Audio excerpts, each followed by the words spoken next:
Hello guys, আসসালামু আলাইকুম। আমি এখন বর্তমানে আছি হাজিপাড়া। আমি আপনাদেরকে একটা ঘটনা বলতে চাই বা দেখাতে চাই। একটু ওয়েট করে, আমি দেখাচ্ছি আপনাদেরকে। গাইস, আমি এখন বর্তমানে আছি হাজিপাড়া মাদ্রাসার ঠিক সামনেই। আসলে ঘটনাটা আমি যেভাবে শুনলাম এখানে আসার পরে, যে হাজব্যান্ড তার ওয়াইফকে আর কি ফ্যামিলিগত ঝগড়া ছিল তাদের মাঝখানে।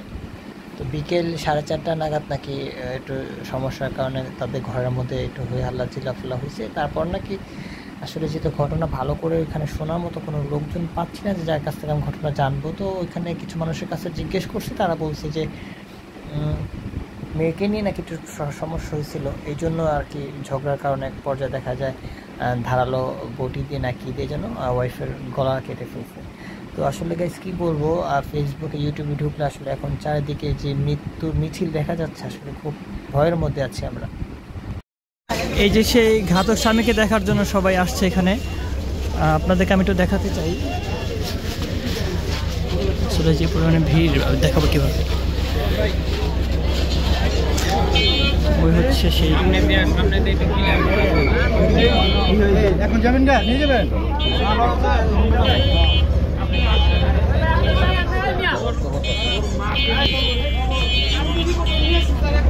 লোকটাকে দেখতে একেবারে পুরো মাসুম মনে হয়, কিছু বোঝে না, সুন্দর এত ভালো একটা হয়েছে। মানে কি যে হয়ে গেছে দেশের মধ্যে, এদের উচিত শিক্ষা হওয়া দরকার। মানে দেখতে কি ভদ্র দেখা যায়, কিন্তু এরকম মানুষের দ্বারা এরকম জিনিস আশা করা যায় না আসলে।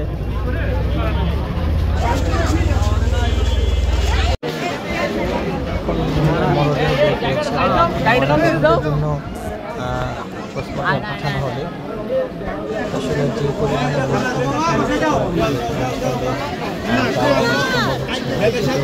মহিলা মানুষের লাশ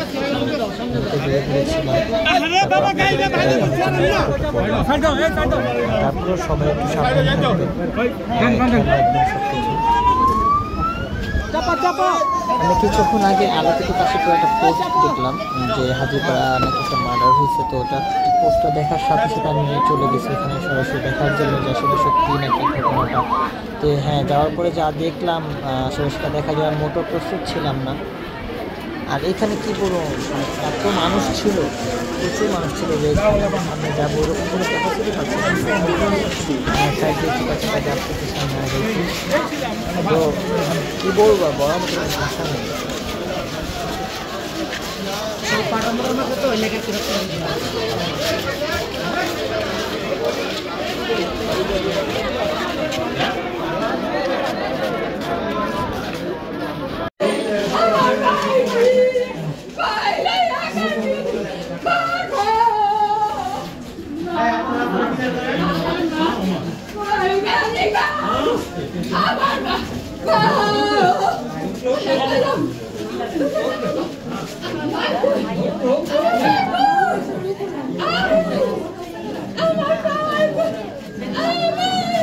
দেখি আগেটা আসতে তোমার তো আসতে না।